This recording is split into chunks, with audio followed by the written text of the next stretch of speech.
అందరికీ నమస్తే. సత్యదర్శన కార్యక్రమానికి అందరికీ స్వాగతం, సుస్వాగతం. మరి సత్యదర్శనంలో ఈరోజు మనతో పాటు ఉన్నారు ఉమ్మడి పాలమూరు జిల్లా సమన్వయ కమిటీ అధ్యక్షులు డాక్టర్ రామకృష్ణ గారు. మరి రామకృష్ణ గారు ఎన్నో పిరమిడ్స్ నిర్మించడంతో పాటు శాకాహార ర్యాలీలు కూడా చేశారు. అంతేకాకుండా ఎన్నో ఆధ్యాత్మిక ప్రసంగాలను కూడా ఇచ్చారు.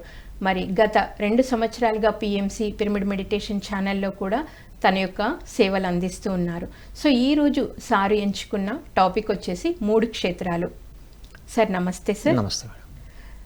Sir welcome to PMC. Thank you madam. Sir మరి ఈ 3 క్షేత్రాల్లో మన ఆలోచనలకి ఎలాంటి కర్మలు చుట్టుకుంటాయి?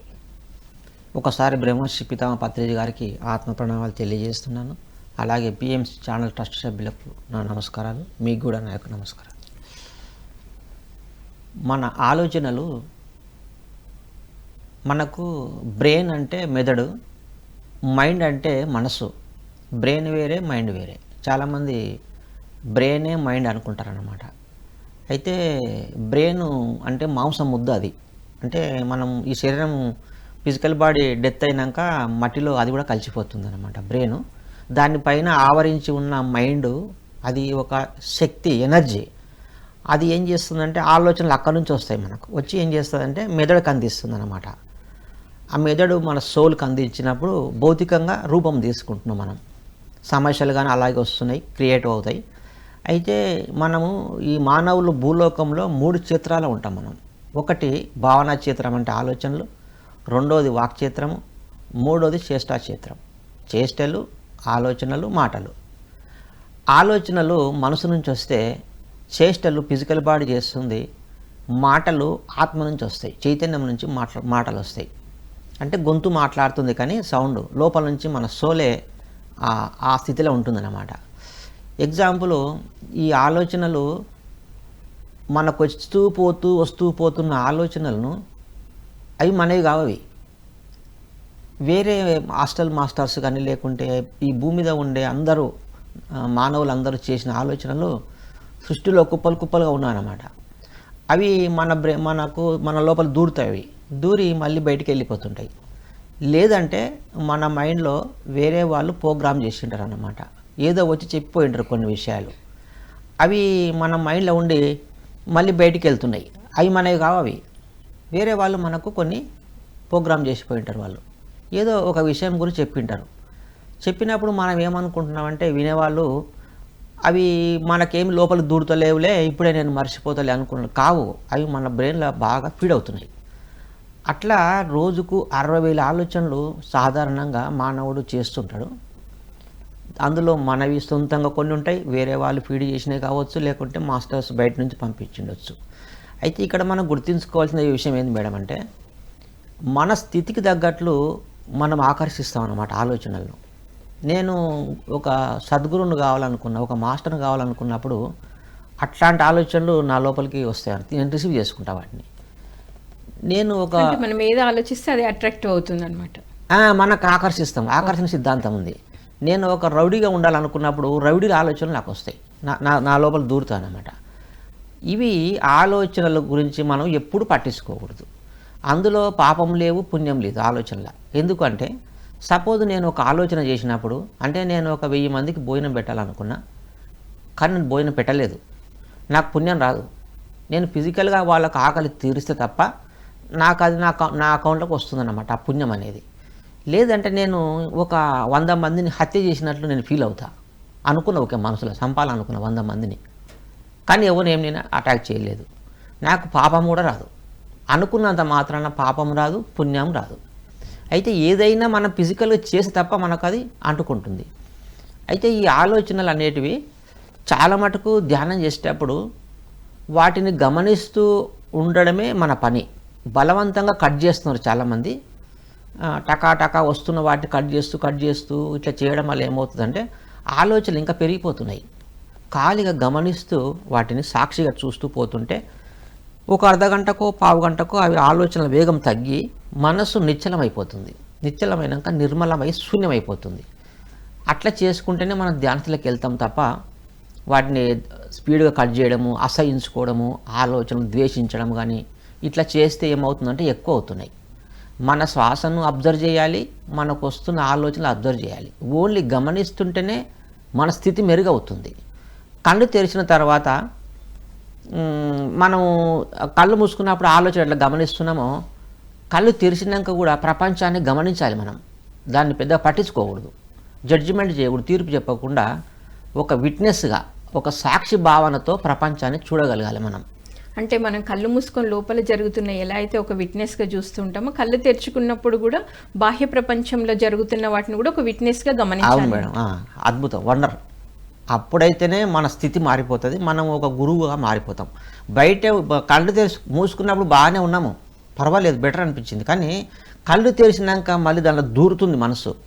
దూరి అక్కడ ఉండే మంచి చెడు అన్నీ తీసుకుంటుంది అన్నమాట. మన మైండ్ సీసీ కెమెరా, ఏ దాన్ని వదలదు, అది ప్రతి దాన్ని తీసుకుంటుంది. తీసుకున్నప్పుడు ఏమవుతుంది, అవి బాగా ఫీడ్ అయ్యి మన ధ్యానంలో కూర్చున్నప్పుడు మళ్ళీ అవే వస్తున్నాయి, మనకు ఎక్కువ ఉన్నాయి. చెత్త మళ్ళీ నింపుకొచ్చుకున్నావు. నీవు గంట సేపు మెడిటేషన్ చేస్తావు, 10 గంటలు బయట ప్రపంచాన్ని చూసి నీకు అవసరం ఉన్నాయి అన్నీ తీసుకున్నావు, అవి మళ్ళీ పోవాలి కదా. అయితే గంట సేపు ధ్యానం చేసి మళ్ళీ చెత్త నింపుకొని మళ్ళీ దాన్ని మళ్ళీ చెత్త అంతా క్లీన్ చేసుకొని సరిపోయింది మనకు. మరి మనం తొందరగా స్పిరిచువల్గా ఎదగాలి అంటే కళ్ళు తెరిచినాక జాగ్రత్త. ఎవరితో జాగ్రత్త? మన మనసుతో జాగ్రత్త. మందితో జాగ్రత్త అవసరం లేదు. మంది ఎట్లనో తావుకో, మన సంబంధం లేదు. మనకు వచ్చే ఆలోచన మీద ధ్యాస పెట్టి ఎప్పటికప్పుడు ఎరుక ఉంటే మనం అన్ని విషయాలకి వెళ్ళి బయటపడగలుగుతాం మేడం. దాన్ని సాక్షి భావన అంటాం. అది ఎరుక. ఎరుక అంటే చైతన్య స్థితి.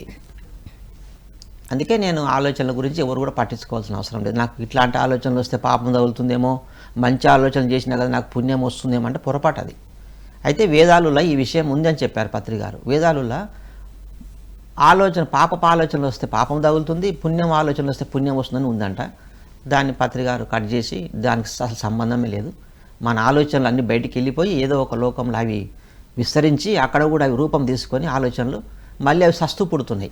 సేతు మహానుభావుడు చెప్పాడు, మానవులు చేసే ఆలోచనలు ఎక్కడ పోతలేవు, అవి భావనా లోకాలకు వెళ్ళిపోయి నీవు ఏదైతే అనుకున్నావో అవి అక్కడ సృష్టి జరిగి మళ్ళీ అవి మళ్ళీ అవి సస్తూ పుడుతున్నామంట. మన ఆలోచనలు మనం బాడీ ఎట్లా వదిలేసి మళ్ళీ తీసుకుంటున్నామో మానవుని యొక్క ఆలోచనలు కూడా రూపం దాల్చి మళ్ళీ అవి సస్తూ పుడుతున్నాయి సృష్టిలో. అయితే ఈ భూమి మీద మానవులందరూ అంత నెగిటివ్ ఆలోచన చేసినప్పుడు, బాధతో కూడుకున్న ఆలోచనలు చేసినప్పుడు, దుఃఖంతో కూడుకున్న ఆలోచన చేసినప్పుడు, ఇతరులు నాశనం అయిపోయింటే బాగుండే అని ఆలోచించినప్పుడు, యుద్ధాలు చేయాలని చెప్పి ఆలోచించినప్పుడు, అట్లాంటి నెగిటివ్ ఆలోచనలు అన్నీ కూడా కొంతవరకు భూమి మీద ప్రభావం చూపుతాయి అన్నమాట. అవి ఓకే, కొంతవరకు సో ఎర్త్ మీద ఇంపాక్ట్ పడుతుంది. పడ్డప్పుడు ఏమవుతుందంటే యుద్ధాలు జరగవచ్చు, సునామీలు రావచ్చు, భూకంపాలు రావచ్చు. ఇట్లాంటివి జరగడానికి మనమే కారణం, మానవులే కారణం. అందుకే నీ వాస్తవానికి నువ్వే సృష్టికర్తవు. అంటే అట్లా అంటే మరి మీరు ఏమో ఆలోచనలు పాపపుణ్యాలు ఏమంటున్నారు, మరి ఆలోచనలు యుద్ధాలు చేస్తామని అంటున్నారు కదా అని మనకు డౌట్ వస్తుంది.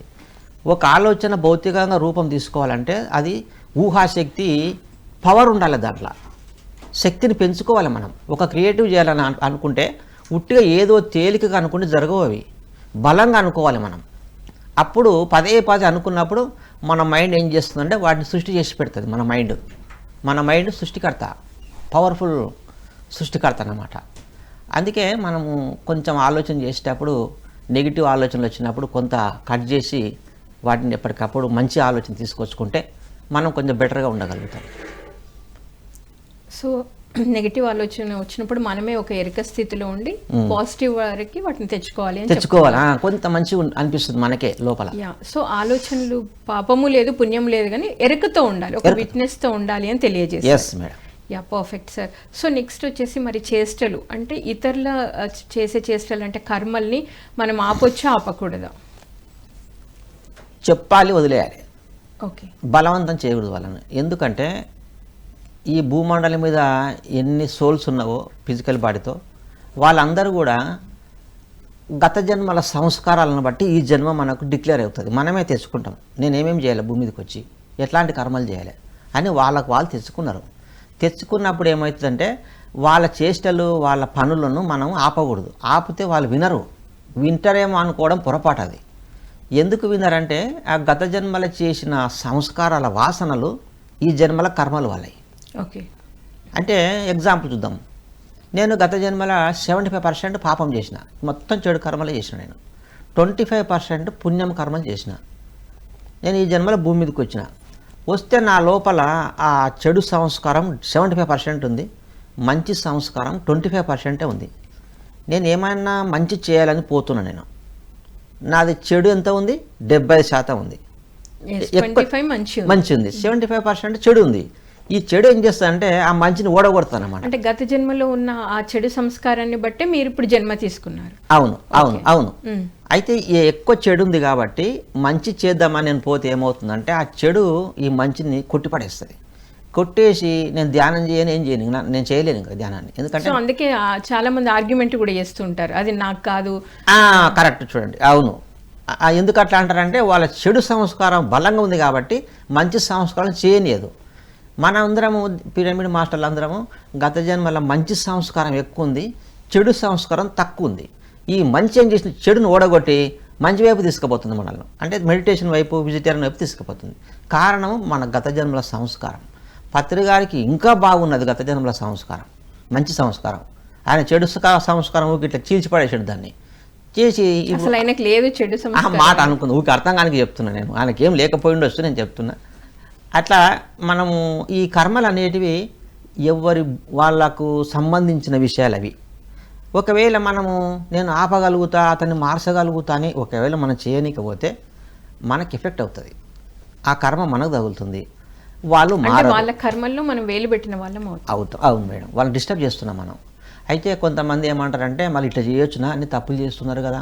ఒక ఆయన దొంగతనం చేస్తున్నాడు, ఒక ఆయన రౌడిజం చేస్తున్నాడు, ఒక ఆయన మానభంగం చేస్తున్నాడు, మనం చూసుకుంటూ ఉండాలనా అంటే చూసుకుంటూ ఉండాలి. ఎందుకంటే అది మొత్తం నాటకం. అది వాళ్ళ పాత్రధారులు, వాళ్ళు అట్లా ఉంటారు. వాళ్ళు నీ ఒకవేళ దాంట్లో ఏళ్ళు పెట్టావనుకో నీకు కొద్దిగా సెగ తగులుతుందన్నమాట. అంటే ఆ చేష్టలు ఎవరు ఆపడం అసంభవం సృష్టిలో. ఎగ్జాంపుల్ తీసుకుందాం. కృష్ణుడు దుర్యోధను ఆపుదామని పోయాడు. యుద్ధము చేష్టలు, ఆలోచనలు కాదు, అవి వాక్ కాదు, చేష్టలు అనమాట. యుద్ధం చేయాలంటే బాణాలు వేయాలి, గదలతో కొట్టుకునాలి. అయితే కృష్ణుడు పోయి దుర్యోధన ఆపుదాం అనుకొని, దుర్యోధన యుద్ధము నేను ఆపుతా, వాళ్ళకి 5 ఊళ్ళు ఇస్తానన్నాడు. 5 ఊళ్ళు కాదు కదా, సూది మోపినంత కూడా నేను ప్లేస్ ఇవ్వను అంటున్నాడు. ఎందుకు అంటున్నాడు అంటే దుర్యోధన చేష్టలు అట్లా ఉంటాయి. కృష్ణుడు కూడా ఆపలేడు, తెలుసు కృష్ణునికి ఆపలేనని. కానీ చూద్దాం, ఒక ప్రయత్నం చేద్దామని పోయాడు. దుర్యోధనుడు ఒప్పుకోలే. ఈ చేష్టలు అనేటివి వాళ్ళ గుణానికి సంబంధం, ప్రకృతి సంబంధం. అవి చేష్టలే కానీ మనం అందరిని ఆపినాం అనుకోండి, అసలు ఇంకా భూలోకమే వేస్ట్. ఎవరి పాఠాలు నేర్చుకోరు వాళ్ళు. ప్రతి కర్మల ఒక పాఠం నేర్చుకుంటున్నాము, ఒక లెసన్ నేర్చుకుంటున్నప్పుడు మన ఇతరుల కర్మలు మనం చేష్టలు మనం ఆపితే వాళ్ళు నేర్చుకోవాల్సింది నేర్చుకోరు. ఇంకా కొన్ని జన్మలు ఎక్కువ పట్టని, ఇంకో 10 జన్మలు భూమి మీదకి రాని, తొందర ఏముంది మనకు. ఇప్పుడే వాళ్ళని ఆపేసి వాళ్ళని ఏదో నేను బంద్ చేయించి వాళ్ళని ఎదిగిపిస్తా అనడం మన పొరపాటు. అది ఇప్పుడు ఎగ్జాంపుల్, మన ఇంట్లో పిల్లలు ఉంటారు. వాళ్ళు కొంతమంది డాక్టర్ని కావాలనుకుంటారు, కొంతమంది ఇంజనీర్ కావాలనుకుంటారు. నీవు ఇంజనీర్ కావాలనుకున్నప్పుడు నువ్వు ఇంజనీర్ వద్దు, నువ్వు డాక్టరే కావాలని చెప్పకూడదు. అట్లా నీ ఇష్టం అయినా నీకు ఏది మంచిగా అనిపిస్తే అది చెయ్యి, కానీ సపోర్ట్ చేయాలి, సపోర్ట్ చేయాలి, వాళ్ళకు కొంత ఎంకరేజ్మెంట్ చేయాలి, ఇట్లా చేసుకుంటే బాగుంటుంది అని. ఇప్పుడు అంతేందుకు మాంసం తినేటోళ్ళు ఉండరు భూమి మీద. బలవంతంగా మాంసం ఆపితే వాళ్ళు మన మీదకి ఫైటింగ్ దిగుతారు, మన మీద కొట్లాడతారు వాళ్ళు. మళ్ళీ ఏం చేస్తే వాళ్ళు మాంసం బంద్ చేస్తారంటే చెప్పి చూద్దాము, ఓ పాంప్లెట్ ఇద్దాము, చదువుకొని ఒకవేళ మారితే మారిండా, మారలేదనుకో వదిలేద్దాం. కానీ ధ్యానం చేస్తే 100% మారుతాడు మనిషి, వెజిటేరియన్గా మారుతాడు. నేను కొన్ని వేల మంది మీద ప్రయోగం చేస్తే వీళ్ళు ఎలా మారగలిగినరు? ధ్యానం మార్చిందే, లేకుంటే గురువులు చెప్పిన మాటలు మార్చినవే, పాంప్లెట్ మార్చిందంటే ఏది కాదు, మెడిటేషనే వాళ్ళ అంతర్గతంగా మార్పు తీసుకొచ్చింది మేడం. వాళ్ళు శాశ్వతంగా కంప్లీట్ బంద్ చేసింది వాళ్ళ మాంసాహారాన్ని. ఒకవేళ మాటల ద్వారానే, పద్యాల ద్వారా ఒకవేళ మార్చగలిగితే కనుక వేమన రాసిన పద్యాలులా, మరి బ్రహ్మంగారు రాసిన పద్యాలులా శాకాహారం గురించి చాలా అద్భుతంగా ఉంది. అవి చదివి ఎవరు మారలే. నా అనుభవంలో చెప్తున్నా, నేను చూసిన కాడికి నేను చెప్తున్నా. పత్రిసారి వచ్చినాక ధ్యానం అలవాటు చేసినాకనే మారిండు మాంసం. కొన్ని లక్షల మంది బంద్ చేసింది ఈరోజు, కొన్ని కోట్ల జీవరాశి బతికి బట్ట కట్టినవి. అంటే పత్రికారి ద్వారా ఆయన చెప్పిన ఆ అద్భుతమైన ఈ ప్రక్రియ ద్వారా నేనేం చెప్తున్నా అంటే చేష్టలు ఆ దుర్యోధనికి అట్లా ఉంటాయి, కర్ణుడు అట్లా ఉంటాడు, దుశ్శాసనుడు అట్లా ఉంటాడు, కృష్ణుడు అట్లా ఉంటాడు, పత్రిసారి అట్లా ఉంటాడు అనమాట. నేను ఇట్లా ఉంటా, నాకు కొన్ని చేష్టలు ఇష్టం. అంటే ఎవరి ధర్మం ప్రకారం వాళ్ళు ఉంటారు, వాళ్ళ గత జన్మల సంస్కారాలను పట్టి ఉంటారు వాళ్ళు. నేను ఒక చిన్నది ఉపమానం తీసుకుందాం. అంటే గత జన్మల సంస్కారం బలంగా ఉంటే మనం ఆపలేము కదా. ఒక వ్యక్తి బట్టల షాప్కి పోయి రాత్రికి మొత్తం లాకర్ తీసేసి బట్టలలో తీసుకుపోయాడు, దొంగతనం చేసిండు, కంప్లైంట్ చేసిండ్రు, కోర్టుకు తీసుకుపోయాడు. సాక్ష్యాలు బలంగా ఉన్నాయి, వాడు దొంగని. జడ్జి 6 నెలలు శిక్ష వేసిండు. శిక్ష వేసి వాడు మళ్ళీ బయటకు వచ్చిండు. వచ్చినాక ఓ రోజు షాప్లో కూర్చున్నాడు, బట్టల షాప్లో కూర్చుంటే అక్కడ బోర్డు ఏముందంటే విజిట్ అగైన్ అని ఉంది. అంటే మళ్ళీ దర్శించండి, అంటే మళ్ళీ మా షాప్కి వచ్చి బట్టలు కొనుక్కోండి అని అర్థం. అది వీడు చూసిండు కదా దాన్ని. విజిట్ అగైన్ అంటే మళ్ళీ దర్శించాలంటే మళ్ళీ దొంగతనం చేయాలనేమో అని మళ్ళీ బట్టలు ఎత్తుకొని పోతారు. వాడు పోయి ఆ కోర్టుకు 2వ సారి పోతే వాని ఫైల్ ఆడ ఉంది. జడ్జి అడుగుతున్నాడు, ఏమయ్యా నీ ఫస్ట్ దొంగతనం చేసినావు కదా, ఆలోచన అనుకున్నాడు. నేను చేయొద్దు అనుకుని సార్, అక్కడ పోతే బోర్డు కనిపించింది నాకు, నేను మళ్ళీ దొంగతనం చేయాలేమో అనుకున్నా అని అంటున్నాడు వాడు. అంటే వాని సంస్కారం ఎట్లా ఉంది, ఎప్పుడు దొంగతనం చేద్దామని ఉంది వానికి అట్లా కనిపిస్తుంది అది. ఇట్లా మనము ఈ చేష్ట అనే దాని గురించి మనం బాగా ఆలోచిస్తే స్పిరిచువల్గా ఎవరి చేష్టలు వాళ్ళవి, మనకి ఎలాంటి సంబంధం లేదు. వాళ్ళను ఒక సాక్షిగా చూసి, అందుకే నేను చెప్పానంటే బయటి ప్రపంచాన్ని ఒక సాక్షిగా చూద్దాం. మన లోపల అంతర్గతంగా మార్పు వస్తుంది. ప్రపంచాన్ని ఖాళీగా చూస్తే ఇంటర్ఫేర్ కాకూడదు, ఎవరి లైఫ్లో వేలు పెట్టరాదని చెప్పారు పత్రికారు. అట్లా మాటలు కూడా మనం తర్వాత మాట్లాడుకుందాం. చేష్టలు మీరు ఇంకేమన్నా అడగాలనుకుంటే అడగండి. సార్ ఇప్పుడు చేష్టల్లో కూడా మనము ఇంటర్ఫేర్ అవ్వకూడదు. సో ఇంటర్ఫేర్ అవుతే వాళ్ళ గత జన్మ కర్మానుసారమే వాళ్ళ ప్రవర్తన అనేది ఉంటుంది. సో దాంట్లో మనం ఇంటర్ఫేర్ అవుతే సజెషన్స్ ఇవ్వచ్చు కానీ బలవంతం చేయకూడదు. సో ఇంటర్ఫేర్ అవ్వడం వలన ఎలాంటి కర్మలు మళ్ళీ మనకు చుట్టుకుంటాయని తెలియజేశారు. దాన్ని బలవంతంగా వాళ్ళని ఒకవేళ బంద్ చేస్తే చెప్పడం వల్ల నష్టం ఏముండదు మేడం. ఇంటర్ఫేర్ అయ్యి దాన్ని కంప్లీట్ ఆ వర్క్ చేయనీయకుండా మనం ఆపకూడదు, డిస్టర్బ్ చేయకూడదు వాళ్ళను. సో సార్ మరి కొంతమంది ఇప్పుడు మీరు చెప్పారు, మీరు ఎన్నో క్లాసెస్ కూడా తీసుకుంటూ ఉంటారు కదా, మీరు చెప్పిన ఈ సిద్ధాంతం వలన మేము ఇలా ఇంప్లిమెంటేషన్ చేసుకున్నాము, మాలో మార్పు వచ్చింది అని మీకు తెలిపిన వాళ్ళు ఎవరైనా ఉన్నారా? ఏ విషయం వల్ల మేడం? ఇప్పుడు మీరు వాళ్ళు చేష్టలు చేస్తున్నప్పుడు మీరు చక్కటి ఉపమానాలతో వాళ్ళకి గైడ్ చేసినప్పుడు వాళ్ళు మారినవి మీకు ఏమైనా ఉన్నాయా? చాలా ఉన్నాయి. ఒక ఎగ్జాంపుల్ చెప్పండి సార్. ఇంకా అంటే మనం వాళ్ళకు ఒప్పించి ఇట్లాంటి పనులు చేయొద్దు అన్నప్పుడు, సపోజు ఈ ప్రతిరోజు మెడిటేషన్ చేయమని చెప్పడం, చేస్తే మీ లోపల ఆరోగ్యం వస్తుందని చెప్పడము, ధ్యానం చేస్తే టెన్షన్ తగ్గుతుందని చెప్పినప్పుడు వాళ్ళు ఖచ్చితంగా ఆచరిస్తున్నారు కదా కొంతవరకు. మనం చెప్పడమే మన ధర్మం, కానీ వాళ్ళ ఎంబడి ఫోర్స్ చేస్తలే మెడిటేషన్ గురించి. ఇప్పుడు ప్రతిసారి కూడా చేష్టలు ఇవి, ధ్యానం చేయించడం అనేది చేష్టలు. కన్ను మూసుకో, నోరు మూసుకో, శ్వాస మీద ధ్యాస పెట్టు, చేతులకు కాళ్ళు కట్టేసుకొని చెప్పిండు. చెప్తే కొంతవరకు వింటున్నారు. అంటే ఎందుకు వింటున్నారు వాళ్ళు అంటే గత జన్మల సంస్కారం నుంచి వింటున్నారు వాళ్ళు. ఇంకోటి పత్రికారు ఏం చెప్పారంటే, సదానంద గురువు గారు నన్ను మార్చలేదు, నేను ఆల్రెడీ మారే ఉన్నా అని చెప్పాడు సార్. నేను ఆల్రెడీ మారి ఉన్నా, కొంత నా లోపల చేంజ్ చేసుకున్నాను already. Sir master. So Sadananda Yogi garu చెప్పిన మాటల యొక్క ప్రభావం సార్కి వచ్చింది. కొంతవరకు చూపించి ఆయన లోపల ఆయన మేల్కొల్పిండు, ఉన్నదాన్ని మేల్కొల్పిండు. ఆయన కొత్తదాన్ని ఏం తీసుకొచ్చి పెట్టలే లోపల. ఆయన లోపల ఏదైతే ఉందో దాన్ని బయటకు తీసుకురాగలి, అంటే నిద్రలోకి వెళ్ళి లేపిండు సార్ను. మనల్ని కూడా సారు కొంత పైకి తీసుకొచ్చిండు అనమాట ఈ ధ్యానం ద్వారా. ఇంకా చేష్టలు అనేటివి బాగా మనం ఆలోచిస్తే, ఈ హిరణ్యకశపుడు ప్రహ్లాదుని ఇష్టం వచ్చినట్లు కొట్టడము, పైకి వెళ్ళి కిందికి దొబ్బడము, ఏనుగులతో తొక్కియడము ఇట్లా చేస్తున్నాడు. ప్రహ్లాదుడు ఏమంటలేడు, అతన్ని మీద అటాక్ చేస్తలేడు, ఒప్పుకుంటున్నాడు. ఎందుకు? మా తండ్రి ఇట్లనే ఉంటాడు, నేనే కొంత ఓపిక పట్టుకుందాంలే, ఆయన చర్యలు అట్లా ఉంటాయి, ఆయన చేష్టలు అట్లా ఉంటాయి. దొంగతనం చేస్తే పోలీసులు వచ్చి పట్టుకపోతారు, జడ్జి శిక్ష చేస్తాడు. అంటే ఎవరి చేష్టలు వాళ్ళవి. పోలీసుల పనులు పోలీసులకు ఉంటాయి, దొంగ చేసే పనులు దొంగకు ఉంటాయి, లాయర్లు చేసే పనులు లాయర్లు చేస్తారు. మనం ఏం చేయాలి? చూస్తుండాలి. ఎవరి పని వాళ్ళకు భూమి మీద కరెక్ట్ జరుగుతూ పోతుందన్నమాట. మనము చేష్టలు ఒకవేళ మనం ఏమైనా వాళ్ళని బలవంతంగా చేస్తే ఎట్లా ఇబ్బంది అవుతుందంటే, నా దగ్గర పేషెంట్లు వచ్చేవాళ్ళు బాగా సార్ ఒక కాలర్ ఉన్నారు, కాల్ తీసుకొని మళ్ళీ టాపిక్లోకి వెళ్దాం. నమస్తే అండి, మీ పేరు? నమస్కారం మాస్టర్. సార్ మీ పేరు, ఎక్కడి నుంచి మాట్లాడుతున్నారు? సత్యనారాయణ, నాగర్ కర్నూల్ నుంచి మాస్టర్. సార్ చెప్పండి సార్, ఏం అడగాలనుకుంటున్నారు?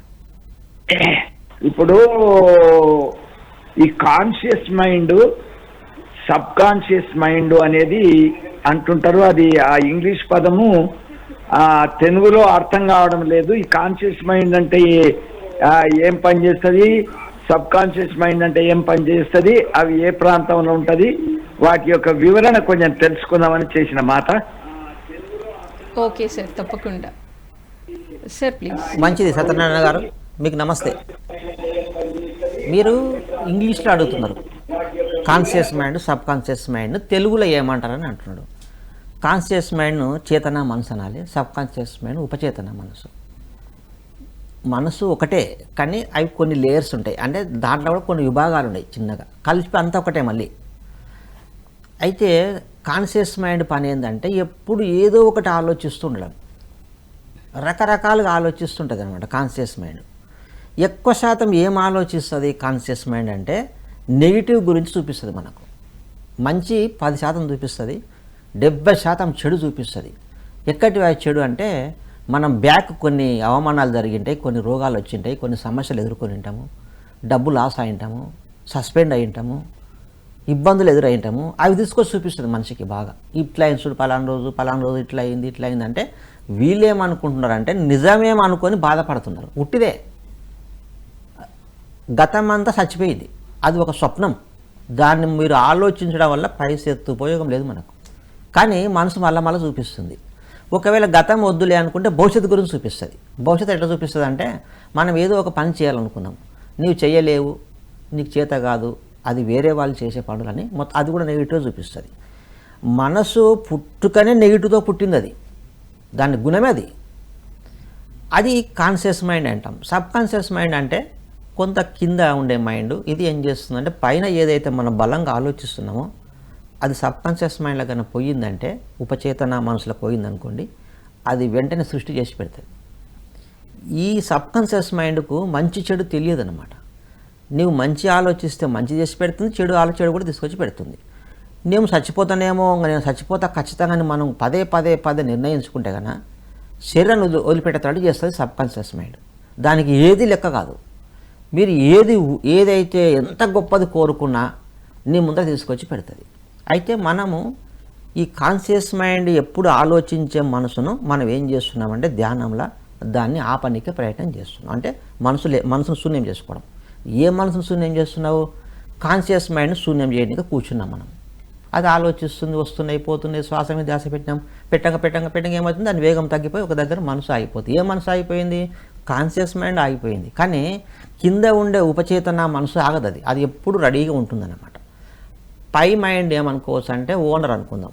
ఓకే. కింద ఉన్న మైండ్ అతను ఒక సర్వర్, అంటే చెప్పింది చేయాలి. ఏం మేడం, నేను ఈ పని చేయను, ఇట్లా చేయను అన్నదు. నీవు చెడు కోరుకుంటున్నావు, మంచిగా కోరుకని చెప్పదు. అది ఏం చెప్తే అది చేసుకుంటూ వెళ్ళిపోతుంది. చిన్నపిల్లలాగా. చిన్నపిల్లలు చూడండి, 6 month పిల్లలు, 1 year పిల్లలు మనం ఆడ వదిలిపెట్టండి, ఇక్కడ వాళ్ళు ఏదంటే అది తీసుకుంటారు. ఓకే సార్, మరి చాలా చక్కగా తెలియజేశారు. అంటే మనకి ఇంకొక కాలర్ కూడా ఉన్నారు, దీనికి రిలేటెడ్గా ఏదైనా బుక్ ఉంటే వాళ్ళకి సజెస్ట్ చేయండి, వాళ్ళకి ఇంకా కొంచెం క్లారిటీ వస్తుంది. థాట్ పవర్ చదివితే బాగుంటుంది. సో విన్నారు కదండి, మరి థాట్ పవర్ అనే బుక్లో ఇంకా చక్కగా సబ్ కాన్షియస్ మైండ్ గురించి, కాన్షియస్ మైండ్ గురించి చాలా అద్భుతంగా ఉంది. మనకు సమయభావం వల్ల ఇంకొక కాలర్ కూడా రెడీగా ఉన్నారు. నమస్తే అండి. సో మేడం, మీరు కొంచెం గట్టిగా మాట్లాడండి. గట్టిగా మాట్లాడతానండి. నాకు 14 సంవత్సరాలు అయింది నేను ధ్యానం చేస్తున్నా. చెప్పండి మేడం. మేడం చెప్పండి, వినబడతా ఉంది. అదే ఇంకా ధ్యానము కుదురుతుంది, తొందరగా కుదరదు. ధ్యానము కుదరదు తొందరగా, ఇక చేస్తూ ఉంటే కుదురుతుంది. కానీ మాకు 2 అమ్మాయిలు 1 అబ్బాయి. వాళ్ళు కలిసి ఉండరు. అమ్మాయిలు బాగానే ఉంటారు కానీ అబ్బాయి కలిసి ఉండడు వాళ్ళకి. మేడం ఇప్పుడు మీకు ఏం కావాలి అది క్వశ్చన్ అడగండి మేడం. మీకు ఇప్పుడు ధ్యానం కుదరట్లేదు, కుదరాలా? కుదిరాలా? మళ్ళీ వాళ్ళు కొంచెము ఫ్యామిలీ అంటే ఎంత ఇది ఉంటుంది ఇప్పుడు, అట్లా ఫ్యామిలీ ఒకటి ఉండాలి కదా, వాళ్ళందరూ కలిసింటేనే నాకు సంతోషం కదా. ఓకే మేడం, మీరు చక్కగా ధ్యానం కుదరాలి, ఫ్యామిలీ రిలేషన్షిప్ సరిగ్గా అవ్వాలి అంటే మీరు ఏం చేయాలి, అంతే కదా? ఓకే సార్, మీరు ఒకసారి చెప్పండి. ఓకే అమ్మా, మెడిటేషను చక్కగా కుదరాలి అంటే కళ్ళు తెరిచినాక జాగ్రత్త ఉండమని నేను చెప్తున్నా. మీరు ఎక్కువ శాతము మందితో అనవసరంగా మాట్లాడడము, మంది గురించి ఎక్కువ ఆలోచించడము, మంది గురించి ఎక్కువ మాట్లాడడము, పనులు చేయడము, ఇదల్లా ఏమవుతుంది, మీ బుర్రలు అంతా నిండుతుంది. అది నిండి ఆ చెత్త అంతా లోపల ఉండి ధ్యానం చేయనికపోతే తొందర కుదరదు. ఎప్పుడు కుదురుతుంది నీకు ధ్యానం అంటే ఆ చెత్త అంతా పోవాలి. ఒక అర్ధ గంట పడుతుంది ఆ చెత్త వణికే. అది కొద్ది ఎట్లయితే తగ్గుతుందో చెత్త అంతా మనసు చిన్నగా ఆగడానికి ప్రయత్నం చేస్తుంది. మీరు సాధన చేయాలి. ఎక్కువగా మీరు ప్రపంచంలో దూరితే ఎక్కువసేపు ధ్యానం చేయాలి. మీరు బయట ప్రపంచాన్ని పట్టించుకోకుండా ఉండు, ధ్యానం కూర్చునేమంటే కుదురుతుంది. నీకు ఆలోచన లేకుండా అవుతాయి. మీ మనసును అసలు పట్టించుకోవట్లేము. కళ్ళు తెరిచినాక మనం మనసుతో జాగ్రత్త ఉండలేము, మందితో జాగ్రత్త ఉంటున్నాం, కానీ నీ మనసు ఎట్లా ఉంది, నీ జీవితం ఎట్లా ఉందో నీ చూసుకుంటలేము మనం. దయచేసి మీరు రోజు 3 గంటలు ధ్యానం చేయండి ఒక సిట్టింగ్లో. చాలా మటుకు ఆ చెత్త పోయి మీకు ధ్యానం కూరుతుంది. మీ కుటుంబ సభ్యులు మీరు చెప్పినట్టు ఉండకూడదు. వాళ్ళు వేరే ఆలోచనలతో ఉంటారు. వాళ్ళు డిఫరెంట్ ఆలోచనలు ఉంటాయి. నేను ఇంతకుముందు చెప్పాను, రకరకాల సంస్కారాలతో భూమి మీదకి వస్తాము. మన కుటుంబంలో పుడతారు వాళ్ళు, కానీ మనలాగా ఉండడానికే వాళ్ళకి అవకాశం ఉండరు కూడా అట్లా. కాకపోతే కొంచెం అందరూ కలిసి ఉండడం వల్ల మంచిగా పాఠాలు నేర్చుకుంటాము, హ్యాపీగా ఉంటాము. అది మీకు వాళ్ళ లోపల మార్పు రావాలంటే మీరు కళ్ళు మూసుకొని ధ్యానంలో మీ కుటుంబ సభ్యులకు క్షమాపణ చెప్పండి. నేను గత జన్మలో కానీ ఈ జన్మలో కానీ మీరు ఇబ్బంది పెట్టినా నన్ను క్షమించండి, నేను కూడా మిమ్మల్ని క్షమిస్తున్నా, హ్యాపీగా ఉందాము, కలిసి ఉందామని మీరు మనసులో అట్లా అనుకొని ధ్యానం చేయండి. కొద్ది రోజులు మౌనంగా ఉండండి, ఒక వారం 15 రోజులు. వాళ్ళ లోపల తప్పక మార్పు వస్తుంది. ధ్యానం ద్వారా ఏదైనా సాధించవచ్చు మనం. అట్లా చేసుకోండి. సో విన్నారు కదా మేడం, మీరు గంటల సాధన అనేది ఎంత చక్కగా మీకు ఉపయోగపడుతుందో సార్ చక్కగా తెలియజేశారు. Thank you madam. సార్ ఒక కాలర్ ఉన్నారు, కాల్ తీసుకుందాం. నమస్తే అండి. Hello madam. నమస్తే మేడం. నమస్తే, చెప్పండి మేడం. సార్ నమస్తే సార్. కూడా రామకృష్ణ సార్. నమస్కారం. నేను గుద్దలూరు నుంచి సార్, పద్మాను సార్. అదే సార్, నేను ధ్యానం చేయబట్టి ఒక 1.5 year అయింది సార్. చెప్పమ్మా. అదే నాకు బ్రెయిన్ స్ట్రోక్ వచ్చింది, కానీ ఇప్పుడు బాగుంది చేయబట్టానికే. ఇప్పుడు ఏంటంటే కొంచెం మీరు కూడా నాకు హెల్ప్ చేసింది సార్ ఫస్ట్ లో. బాగుంది చేస్తున్నా, కానీ 2 భాగాలు బాగున్నా, కానీ అదే ఒక రవ చెయ్యి ప్రాబ్లం ఉంది సార్. అదే చేస్తున్నా, తెల్లవారుజామున బాగా ఒక 2:15 గంటలు 2:30 గంట దాటేదాకా చేస్తా సార్. 3 నుంచి 5:15 దాకా అట్లా చేస్తా. బాగానే కుదురుతుంది సార్, బాగానే ఉంది. కానీ అదే చెయ్యి కొంచెం ప్రాబ్లం ఉంది సార్. ప్రాబ్లం అంటే చెయ్యి పని చేయడం లేదా, పెయిన్ ఉంది? చెయ్యి ఏదన్నా పట్టుకోవాలంటే అట్లా రావట్లేదు సార్. అవునా? Brain stroke sir. అదే మాటలు స్పష్టంగా ఉన్నాయి, మంచిగా అయినావు, మాటలు బాగానే ఉన్నాయి. కొంచెం నడుస్తా సార్, కొద్దిగా చెయ్యి ప్రాబ్లం. అయితే మీరు ఏం చేయండి అంటే, ఇప్పుడు మీకుండే ప్రాబ్లం ఏదైతే ఉంది కదా, దాన్ని పోవాలి, నాకు ఉండరాదు అని దాన్ని అవాయిడ్ చేయొద్దు. దాన్ని మీరు గమనిస్తున్నాడు ధ్యానంలో కూర్చొని. ఏ చెయ్యి అయితే ప్రాబ్లం అనిపిస్తుందో దాని మీద ధ్యాస పెట్టి గమనిస్తూ ఉండండి. శ్వాస మీద ధ్యాస. మీ చెయ్యి ప్రాబ్లం ఉంది కదా, దాన్ని గమనిస్తూ రోజు ధ్యానం చేసి కళ్ళు తెరిచినాక నాకు ఇట్లా ఉంది అని మీరు అనకుండా మాట్లాడకుండా ఉండగలగాలి. మౌనంగా ఉండండి. దాని మీద ధ్యాస తీసేయండి. మీరు దాన్ని కన్నా మీరు పదే ఆలోచిస్తుంటే మీ ఆలోచన ప్రకారమే అది జరుగుతుంటుంది. ఎందుకంటే మన శరీరాన్ని మన మైండే సృష్టించుకున్నది. మళ్ళీ బాగా కావాలంటే మనం మైండ్ పట్టుకోవాలి. మనం డాక్టర్లను పట్టుకుంటున్నాం, ఉపశమనం కలుగుతుంది. అంతే. మీ మైండ్ పట్టుకోండి, మీ ఆలోచనల మీద ధ్యాస ఉంచండి. దాన్ని ఊరికి గమనిస్తూ కూర్చో. రోజు మెడిటేషన్లా 3 గంటలు చేయి. ధ్యానం చేసే శక్తి బాగా లోపలికి పోతుంది, మంచిగా అవుతుంది.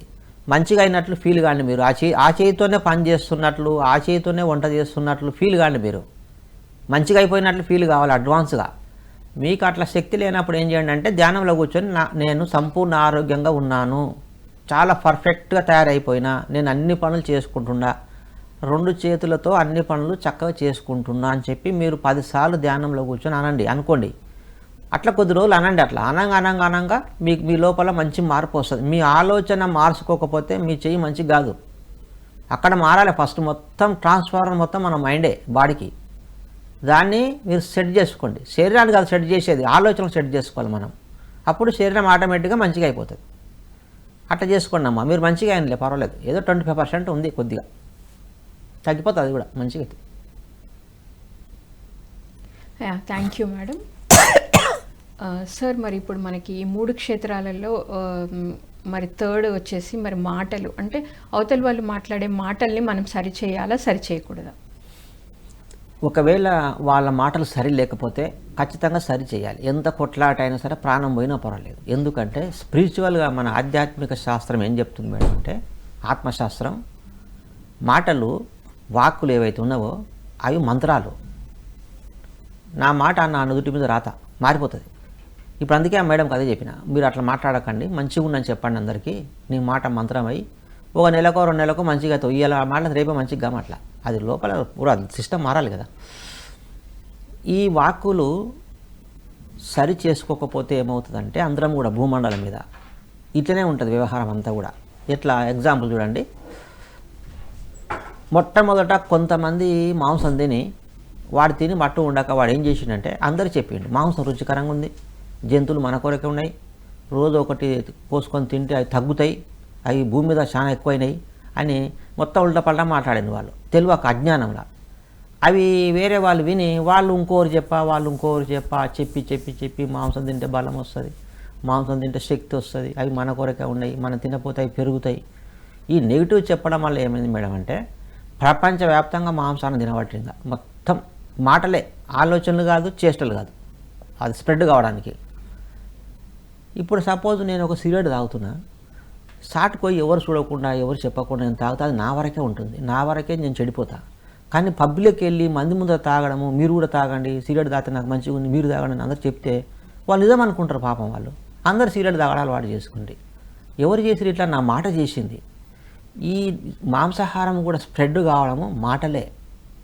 అయితే ఈ మాటలు ఎలా సరి చేయబడతాయంటే, మ్యాక్సిమం మౌనంగా ఉండడానికి ప్రయత్నం చేయాలి. అనవసరంగా తెలియకపోతే మాట్లాడకూడదు. మనం తెలిసిన విషయాలు మాట్లాడాలి. రెండవది, నేను మాట్లాడుతున్నా ఇప్పుడు ఈరోజు, మీరు మాట్లాడుతున్నారంటే మనకు లాభం ఉంది, ఇది వినే వాళ్ళకు లాభం ఉంది. ఎస్, మనకు లాభం ఉంది, వినే వాళ్ళకు లాభం ఉంది.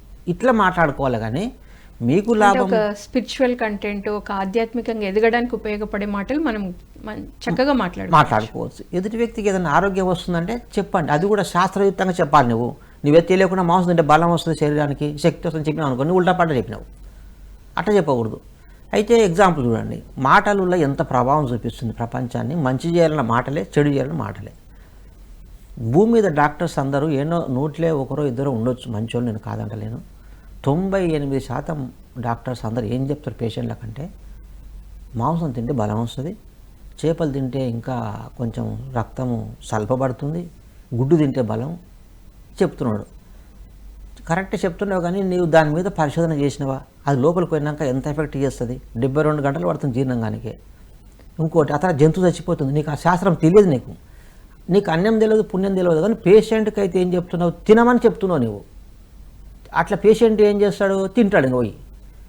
అంటే మాటలే కదా పేషెంట్ మాంసాహారం తీసుకొచ్చింది. మీరు ఆ శాస్త్రాన్ని మీరు చూడండి ఎట్లా ఉందో. శాకాహారం గురించి బాగా మీరు అభ్యాసం చేసి ఓ గురువుల దగ్గర కూర్చుంటే, సార్ నేను డాక్టర్ను, గురువుగారు మరి నేను రోజు మాంసం చెప్తున్నా, చెప్పొద్దునా వద్దా అని చెప్పండి అని చెప్తాను. నీకు అటు చెప్పొద్దని చెప్తాడు. మీరు ఆ పని కూడా చేస్తలేరు, మీకు తెలిసింది చెప్తున్నారు మొత్తం. అట్లా ఒకటి. రెండవది, ఈ మాటలు అనేటివి సరి చేసుకోకపోతే ఫస్ట్ మన మీద ప్రభావం చూపుతుంది. ఎట్లా అంటే, నేను మిమ్మల్ని కొన్ని విషయాలు తిట్టిన, ఏదో నాకు నచ్చకుండా ఏదో, ఆ తిట్లు ఫస్ట్ నా మీద ప్రభావం చూపిస్తుంది, తర్వాత మీ మీద చూపిస్తుంది. మీరు రిసీవ్ చేసుకుంటే, మీరు పట్టించుకుంటారు అనుకున్న ఆ మాటలు మీకేం కాదు.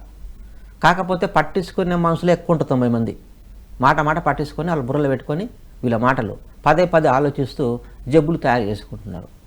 ప్రతిసారి చెప్పేది ఏంటంటే, మనం అందరం పిరమిడ్ మాస్టర్లు అందరము మాటలు సరి చేయడానికి వచ్చిన భూమండలం మీదకి అని చెప్పిండు అనమాట. నీ ఒక గురువుగా మారాలంటే ఫస్ట్ మాటలు సరి చేసుకో. ఆలోచనలు సంబంధం లేదు, వస్తాయి పోతాయి, అవి నువ్వు బంద్ చేసుకోవచ్చు. చేష్టలు ఎవరి వాళ్ళకు సంబంధించినవి. ఈ వాక్కు తప్పుడు మాటను మాట్లాడకూడదు, మనకు ఖచ్చితంగా వాళ్ళు నిలదీయాల్సిందే. సోక్రటీసు గొప్ప ఆధ్యాత్మిక గురువు, ఆయన ఫిలాసఫీ. ఆయన ఎవరు కలిసినా మీకు ఆత్మ అంటే తెలుసా, భగవంతుడు అంటే తెలుసా, మీరు చూసిండ్రా, తెలుసుకున్నారా అని అడుగుతున్నాను అనమాట అందరినీ. ఏదో వాళ్ళకి మంచిగా అనిపించి తిరుగుతా ఆయన ఎంబడి పడ్డారు. రాజుకు తెలిసి చక్రవర్తికి, ఈ సోక్రటీస్ ఎంబడి జనాలు ఇంతమంది తిరుగుతున్నారు, నా పదవికి ఏమి ముప్పు వస్తుందో, నన్ను ఏమైనా చేస్తుడేమని చెప్పి వార్నింగ్ ఇచ్చాడు అనమాట సోక్రటీస్కు. సత్యమే చెప్తున్నాడు ఆయన.